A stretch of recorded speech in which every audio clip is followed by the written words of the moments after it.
اللي هكلمك عنها دي كانت أكتر فنانة تقدر تعيشك دور الأم الواقعي.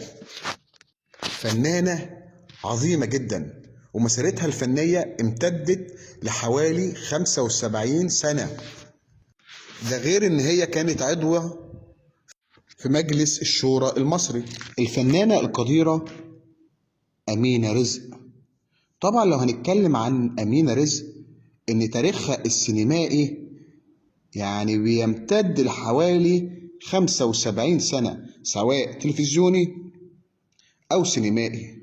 اتولدت في يوم 15 إبريل من عام 1910 في مركز طنطا. الفنانة أمينة رزق من الفنانات اللي مش هيجي زيهم في أداء أدوارهم، يحسسوك بالواقع. وطبعا كانت السيدة أمينة رزق من أكتر الناس حرصا على مصلحة الناس. هي كانت نائبة زي ما بقول لحضراتكم، وطبعا كانت أكتر فنانة تديك إحساس الأمومة، رغم إن بعض المؤرخين أو بعض الناس أكدوا إن هي لم تتزوج، ولكن عندها إحساس أمومة عالي جدا. الفنانة الجميلة أمينة رزق.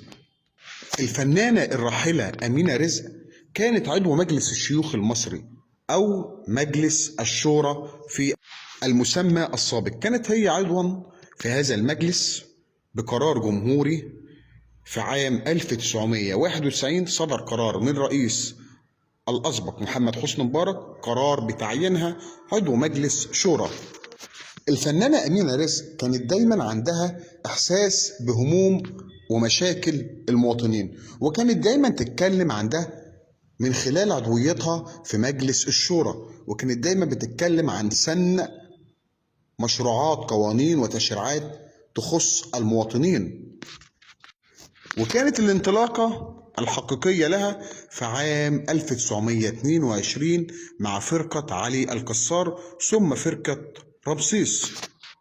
وأعمال السيدة أمينة رزق حوالي تتخطى 300 عمل، منها 130 فيلم مثلا، وكان آخرها في عام 2000 فيلم الكلام في الممنوع، وحوالي 120 عمل تلفزيوني، وحوالي لا يقل عن 30 عمل مسرحي.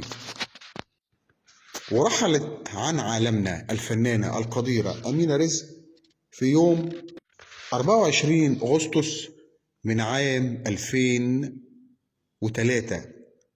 رحم الله الفنانة القديرة أمينة رزق.